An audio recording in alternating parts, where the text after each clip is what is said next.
Hello everyone, we are now going to discuss class 9th topic, chapter number 3, atoms and molecules. Atoms and molecules. So our topic is, आज का हमारा topic क्या रहेगा बच्चों? To find out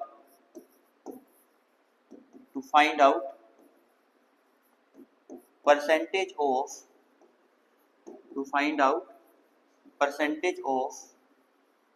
any element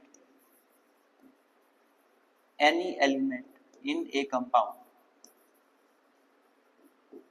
हमें किसी compound के अंदर किसी एलिमेंट की अगर हमें फाइंड आउट करनी है percentage, then we will use what the formula. देखो, percentage of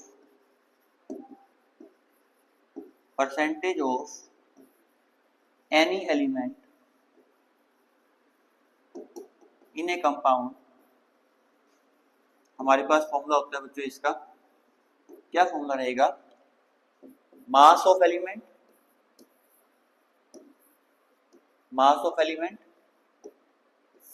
divided by mass of compound into 100.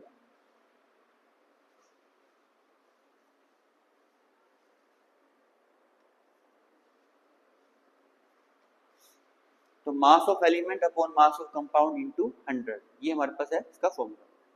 चलिए देखो, इसके बेस पर हम पहले न्यूमेरिकल सब डिस्कस करते हैं. न्यूमेरिकल से आपको अच्छे से क्लियर हो जाएगा कि क्या मैं आपको बताना चाह रहा हूँ. एक क्वेश्चन हमारे पास दिया हुआ है एनसीईआरटी का. देखो, आपके पास एक जो है ना 0.24 ग्राम का एक सैंपल है आपके पास, और उस सैंपल के अंदर हमारे पास ऑक्सीजन भी दे रखी है और बोरोन भी दिया हुआ है. ऑक्सीजन की अमाउंट हमें दे रखी है बच्चों 0.144 ग्राम, और बोरोन की अमाउंट हमें दे रखी है 0.096 ग्राम. ठीक है, तो 0.24 ग्राम के अंदर हमारे पास 0.144 ग्राम ऑक्सीजन है और 0.096 हमारे पास क्या है बच्चों? बोरोन है. ये हमारे पास दिया हुआ है ऑक्सीजन और ये हमारे पास दिया हुआ है बोरोन. ठीक है, टोटल हमारे पास जो सैंपल लिया गया कंपाउंड का वो हमारे पास क्या गिवन है बच्चों? It is given 0.24. ठीक है, और इसके अंदर हमारे पास ऑक्सीजन 0.144 ग्राम में है और 0.096 ग्राम हमारे पास क्या है बच्चों? बोरोन है. अब हमें फाइंड आउट करनी है बच्चों percentage of oxygen. Percentage of oxygen को हमें फाइंड आउट करना है. पहले हम रखेंगे mass of oxygen. Mass of oxygen बच्चों कितना गिवन है? 0.144 अपॉन में मास ऑफ कंपाउंड 0.24 होता है. इसमें दिया हुआ है आपको, मतलब क्वेश्चन में आपको कहा गया है कि आपके पास पूरा सैंपल है, उस सैंपल के अंदर आपके पास 0.24 क्या है टोटल हमारे पास मास है कंपाउंड का, और जिसमें हमारा ऑक्सीजन कितना गिवन है बच्चों? 0.144. चलिए इनटू में 100 इसको हम सोल्व कर देंगे. So our answer would be 60%. 24 6 जा 60% हमारा क्या आ जाएगा? आंसर आ जाएगा. इसको आप सोल्व करोगे. ठीक है जी. चलिए, अगर हम इसी के अंदर फाइंड आउट करना चाहते हैं बच्चों परसेंटेज ऑफ बोरोन, कैसे फाइंड आउट करें? मास ऑफ बोरोन आपको कितना गिवन है बच्चों? Mass of boron that is 0.096 divided by mass of compound कितना गिवन है बच्चों? 0.24 इंटू 100. इसको आप सोल्व करेंगे, यू विल गेट 40%. तो हमारे दो आंसर आ गए, एक तो 60% और एक आ गया हमारे पास 40%.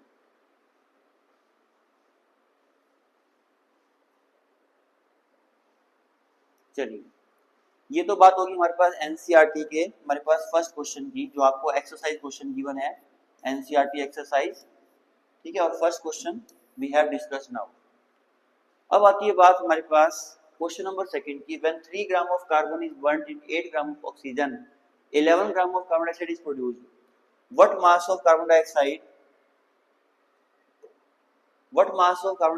will be formed when 3 gram of carbon is burnt in 50 gram of oxygen। देखिए क्या दिया हुआ है इस क्वेश्चन के अंदर, सेकंड क्वेश्चन हमारा जो एनसीईआरटी का है, एनसीईआरटी क्वेश्चन नंबर सेकंड, क्या दिया हुआ बच्चों आपको इसके अंदर, देखिए कार्बन प्लस ऑक्सीजन ये मिलके हमारे पास कितना CO2 बन रहा है, ये 3 ग्राम दिया हुआ है, ये 8 ग्राम दिया हुआ है और ये 11 ग्राम दिया हुआ है। अब आपको ना यहाँ पे एक चीज पता होनी चाहिए, क्या पूछा आपको गया है इसके अंदर कि कार्बन डाइऑक्साइड हमारे पास कितना होगा अगर हम 3 ग्राम कार्बन को बर्न करते हैं 50 ग्राम ऑक्सीजन के अंदर। पहली बात तो मैं आपको ये बता दूं, इसमें हमारा कौन सा लॉ फॉलो हो रहा है, एक तो लॉ ऑफ कंजर्वेशन ऑफ मास, कौन सा लॉ इसमें फॉलो हो रहा है, लॉ ऑफ कंजर्वेशन ऑफ मास। क्यों फॉलो हो रहा है, क्योंकि हमारा टोटल मास ऑफ प्रोडक्ट हमारा किसके बराबर है बच्चों, टोटल मास ऑफ रिएक्टेंट के बराबर है, ठीक है।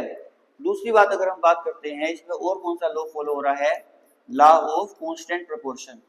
लॉ ऑफ कांस्टेंट प्रोपोर्शन क्यों फॉलो हो रहा है बच्चों, क्योंकि आपको मैंने बताया था whatever may be the source of the compound, whatever may be the source of the compound elements are always present in the same proportion by mass, ठीक है। तो CO2 की हम बात कर रहे थे, अगर मैं इसके रेशियो की बात करूं, कार्बन का 12 होता है, ऑक्सीजन का 32 होता है, तो यहाँ पे हो जाएगा 4 3 जा और 4 8 जा, ये हमारे पास क्या आ जाएगा, रेशियो आ गया 3:8। तो यहाँ पे इसका मतलब जो इसका रेशियो है वो क्या रहेगा, सेम, 3 और 8 मिलकर ही हमारे पास क्या बन रहा है, 11 ग्राम मिल रहा है। ये तो होगी बात किसकी बात हुई बच्चों, ये हमारे पास law of conservation of mass की। और कौन सा लॉ फॉलो हो रहा है हमारा इसके अंदर, लॉ ऑफ कांस्टेंट प्रोपोर्शन, क्योंकि 3 और 8 ग्राम ही अगर ऑक्सीजन कंबाइन करेगा तो हमारा कौन सा लॉ फॉलो हो रहा है, law of constant proportion.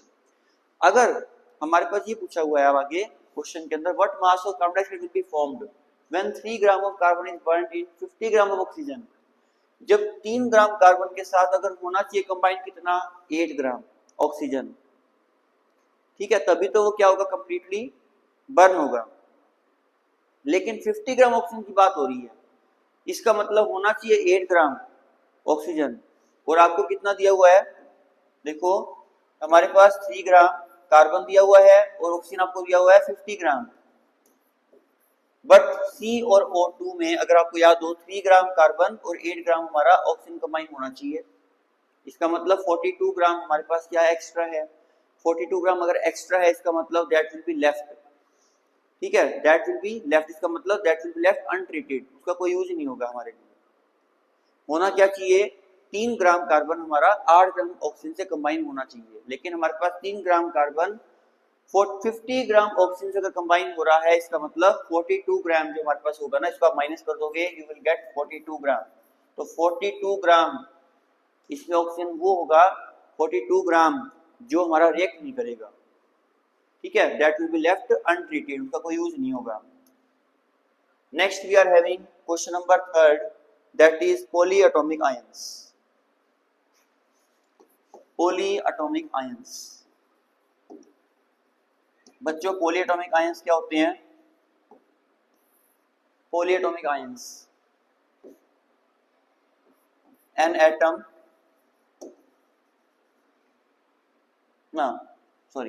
a group of atoms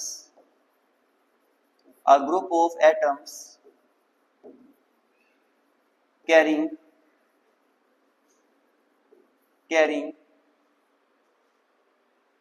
net positive charge और नेगेटिव चार्ज। इसका क्या मतलब हुआ बच्चों, इसका मतलब ये हुआ कि अगर हमारे पास एटम के ग्रुप पे अगर कोई नेट चार्ज है या तो पॉजिटिव है या फिर नेगेटिव है, उसको हम क्या बोलेंगे, पॉली एटॉमिक आयंस बोलेंगे। जैसे मान लीजिए OH है हमारे पास, तो OH नेगेटिव, यहाँ पे एटम का ग्रुप है, ठीक है, और नेट चार्ज क्या है इसके ऊपर, माइनस, मतलब 1 माइनस, ठीक है, या -1। सल्फेट की बात करें 2 नेगेटिव है, पॉली एटॉमिक आयन हुआ, ठीक है, मतलब कोई भी एटम के ग्रुप पे हमारे पास या तो नेगेटिव चार्ज हो या पॉजिटिव चार्ज हो, ओवरऑल उस पूरे को हम क्या बोलेंगे, पॉली एटॉमिक आयन बोलेंगे। चलिए अब हम बात करते हैं कार्बोनेट की, CO3 2 नेगेटिव, अमोनियम की बात करें NH4 पॉजिटिव, ठीक है जी।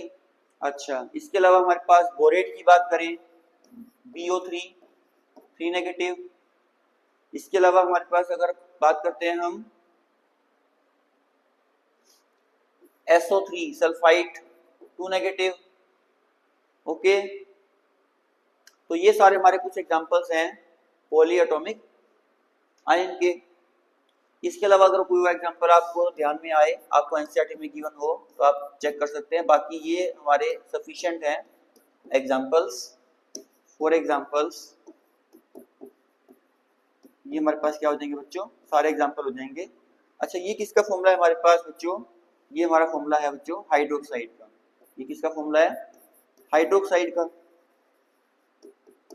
ये किसका फॉर्मूला है बच्चों, सल्फेट का। This one carbonate, yes. ये किसका फॉर्मूला बच्चों, अमोनियम,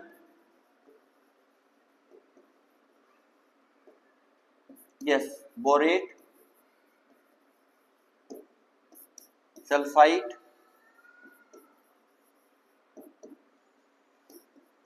C2O4 2 नेगेटिव। ये फॉर्मूला किसका होता है बच्चों, ऑक्सैलेट का होता है, ठीक है, कैल्शियम ऑक्सैलेट, जो कि किडनी स्टोन बनाती हैं। तो पॉलीएटॉमिक आयंस, एटम्स का ग्रुप के ऊपर जो हमारा नेट पॉजिटिव या नेट नेगेटिव चार्ज होता है, उसको हम क्या बोलते हैं बच्चों, पॉलीएटॉमिक आयंस बोलते हैं। तो ये सारे हमारे पास क्या हो जाएंगे बच्चों, एग्जांपल्स। आफ्टर दैट हमारे पास केमिकल फॉर्मूले आपको पूछे गए हैं मैग्नीशियम क्लोराइड के, कैल्शियम ऑक्साइड के, कॉपर नाइट्रेट के। तो चलिए इस क्वेश्चन को हम कंप्लीट कर लेते हैं। अब जो हमारे सिलेबस के अंदर पोर्शन गिवन है उसको हम कंप्लीट कर लेते हैं। तो फोर्थ क्वेश्चन हमारे पास क्या दिया हुआ बच्चों, 3 क्वेश्चन हम कंप्लीट कर चुके हैं अब तक। फोर्थ क्वेश्चन दिया हुआ है आपको मैग्नीशियम क्लोराइड का फॉर्मूला लिखना है। मैग्नीशियम क्लोराइड का फॉर्मूला आपको लिखना है। दूसरा फॉर्मूला आपको लिखना है बच्चों कैल्शियम ऑक्साइड का, calcium oxide. Third copper nitrate, copper nitrate. D part है हमारे पास aluminium chloride, aluminium chloride. and E part is given to us calcium carbonate, calcium carbonate। देखते हैं इसको हम कैसे, देखो मैं आपको ना एक तरीका बता देता हूँ। मैग्नीशियम का सिंबल हमारे पास Mg और Cl का सिंबल, क्लोरीन का सिंबल Cl। तो Mg पे हमारे पास चार्ज 2 पॉजिटिव और Cl पे 1 नेगेटिव, इसको हम एक्सचेंज कर देंगे, MgCl2 बन जाएगा ये हमारे पास। ऐसे ही हमारे पास सारे जो है फॉर्मूले आप इसमें लिख सकते हो। तो मैं यहाँ पे आपके सामने कुछ एक फॉर्मूले लिखने जा रहा हूँ। MgCl2। कैल्शियम ऑक्साइड की बात करें, कैल्शियम का सिंबल Ca, ऑक्सीजन का O, तो 2 पॉजिटिव और ये हो जाएगा 2 नेगेटिव। क्या बन जाएगा ये हमारे पास Ca2O2, जिसको हम कैल्शियम ऑक्साइड CaO लिख सकते हैं। तो इसका फॉर्मूला क्या आ गया बच्चों, इसका फॉर्मूला हमारे पास क्या आ गया, CaO। कॉपर नाइट्रेट की हम बात कर रहे हैं, कॉपर का सिंबल हमारे पास Cu और नाइट्रेट का सिंबल है बच्चों NO3। तो copper valency 2 positive, NO3 1 negative, ठीक है जी। चलो हम अब बात करते हैं, इसको हम अगर क्रिस क्रॉस कर देते हैं so that will form like this CuNO3 whole twice. ये हमारे पास किसका फॉर्मूला बन जाएगा बच्चों? कॉपर नाइट्रेट का। हम यहाँ पे इसको लिख सकते हैं, कॉपर नाइट्रेट का formula CuNO3 whole twice। Next आता है हमारे पास एल्यूमिनियम क्लोराइड। एल्यूमिनियम का सिंबल Al और क्लोरीन का सिंबल Cl। एल्यूमिनियम पे चार्ज 3 पॉजिटिव, क्लोरीन पे सिंबल वैलेंसी 1 नेगेटिव। क्या बन जाएगा हमारे पास? AlCl3। तो हम इसको इरेज करके हमने क्या फाइंड आउट किया? AlCl3। ये हमने क्या फाइंड आउट किया? इसका केमिकल फॉर्मूला। कैल्शियम कार्बोनेट की बात अगर हम करें तो Ca कैल्शियम का सिंबल, कार्बोनेट CO3, ये हो जाएगा 2 पॉजिटिव, ये हो जाएगा हमारा 2 नेगेटिव। ठीक है जी। तो इक्वल चार्ज या पॉजिटिव चार्ज है न्यूट्रलाइज हो गया, बन के क्या फाइनली क्या बन जाएगा बच्चों? CaCO3। तो ये हमारे पास है formula of some important compounds. Next आता है हमारे पास लास्ट क्वेश्चन है हमारे पास, 5th क्वेश्चन। तो आप एक बार 4th क्वेश्चन का जो है स्क्रीनशॉट आप ले सकते हैं। ठीक है, from for the examination point of view it is very important. So the last question now we are discussing कि जो हमारे पास फॉलोइंग कंपाउंड्स हैं, इसके अंदर जो हमारे पास फॉलोइंग कंपाउंड्स हैं,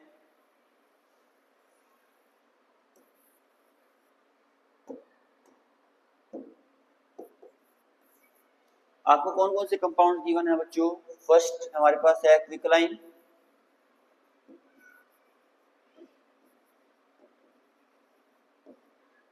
दूसरा हमारे पास दिया हुआ है बच्चों हाइड्रोजन ब्रोमाइड,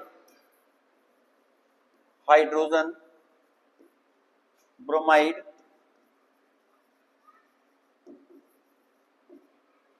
सी आपको दिया हुआ है C part baking powder, baking powder,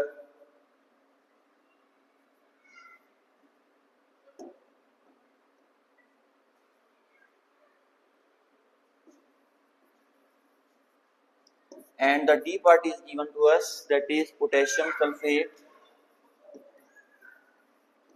potassium sulphate. तो आपको बताना है इसके अंदर नेम ऑफ एलिमेंट्स कौन कौन से हैं, ये आपको हर एक चीज में बताने हैं। सबसे पहले हमें नेम ऑफ एलिमेंट्स बताने के लिए इसका फॉर्मूला पता होना चाहिए। क्विकलाइन का होता है बच्चों CaO, हाइड्रोजन ब्रोमाइड का फॉर्मूला होता है बच्चों HBr, ये आपको याद करना पड़ेगा, क्योंकि हाइड्रोजन पे क्या होता है? 1 पॉजिटिव होता है, ब्रोमीन पे क्या होता है? 1 नेगेटिव होता है। तो equal charge opposite charge neutralize हो क्या बन जाएगा बच्चों? HBr। बेकिंग पाउडर का फॉर्मूला होता है बच्चों NaCO3, और पोटेशियम सल्फेट का फॉर्मूला होता है बच्चों K2SO4। क्या फॉर्मूला होता है इसका? K2SO4। Very simple. नाउ हमें अब बताने हैं नेम ऑफ एलिमेंट्स। देखिए ये हमारे पास 2 एलिमेंट हो गए, कौन कौन से? Calcium and oxygen. Very simple, formula अगर हमें पता है तो हम नेम ऑफ एलिमेंट इजीली बता सकते हैं। ये हमारे पास है बच्चों HBr। तो नेम ऑफ एलिमेंट कौन कौन से होंगे बच्चों? Hydrogen, hydrogen and bromine. ठीक है जी, ब्रोमीन क्या है? एक नॉन मेटल है, हाइड्रोजन भी क्या है? एक नॉन मेटल है।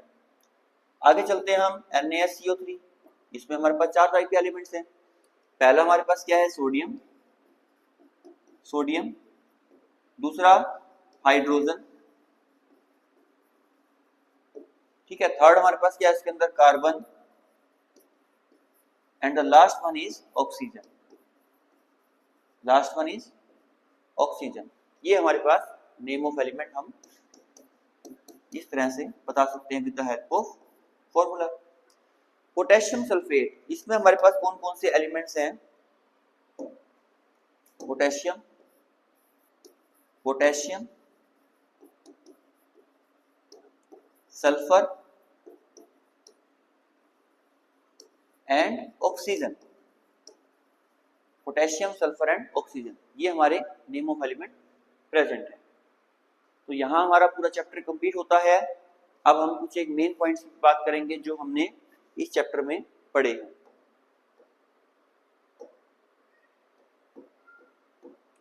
देखिए, जो इसके अंदर सबसे इंपॉर्टेंट हमारे पास पार्ट है, चलिए हम वैसी बात कर लेते हैं। इसके अंदर हमने एक बार हम इसको रीकैप कर लेते हैं, रिकैपिटलाइजेशन इस पूरे चैप्टर का, chapter number 3 atoms and molecules.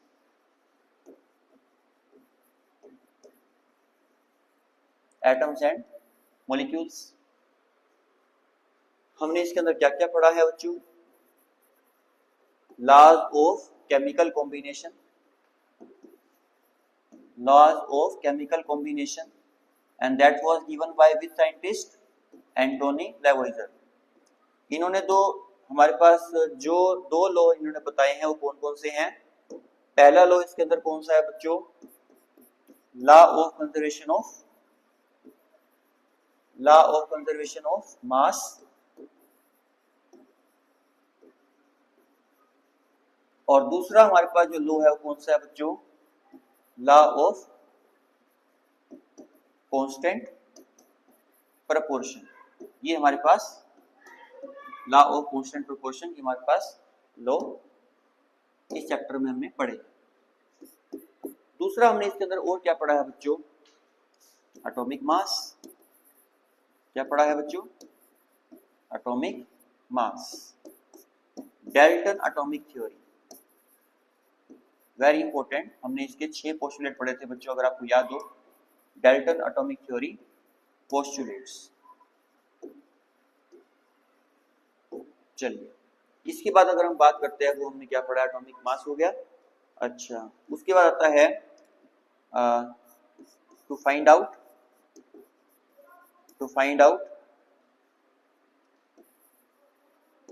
Chemical formula, atomicity. ठीक है जी। एटॉमिसिटी के बाद अगर हम बात करें, और हमने क्या क्या पढ़ा है इसके अंदर, रिकैप करेंगे। एटॉमिसिटी के बाद हमने पढ़ा है बच्चों मॉलिक्यूलर मास फाइंड आउट करना,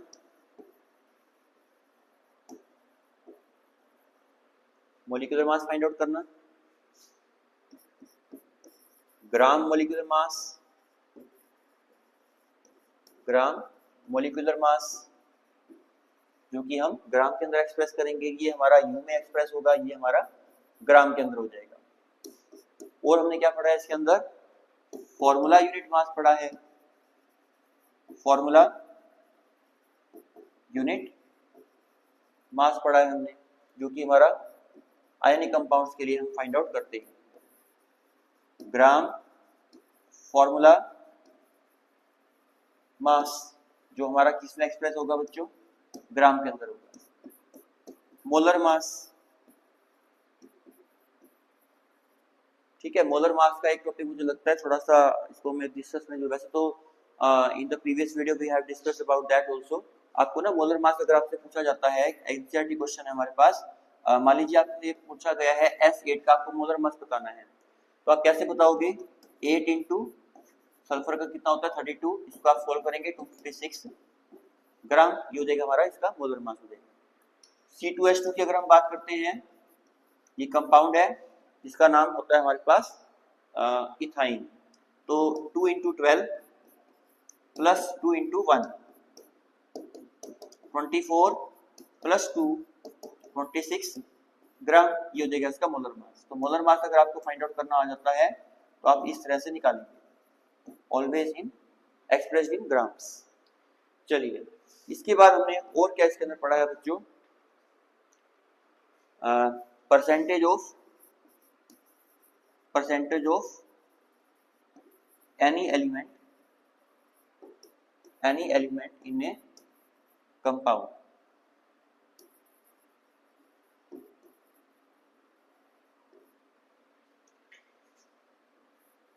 ठीक है जी, ये टॉपिक हमने कवर किया है इस चैप्टर के अंदर। कौन कौन से लॉज ऑफ केमिकल कॉम्बिनेशन, जिसमें हमने 2 लॉज पढ़े हैं, total mass of reactant is equal total mass of product,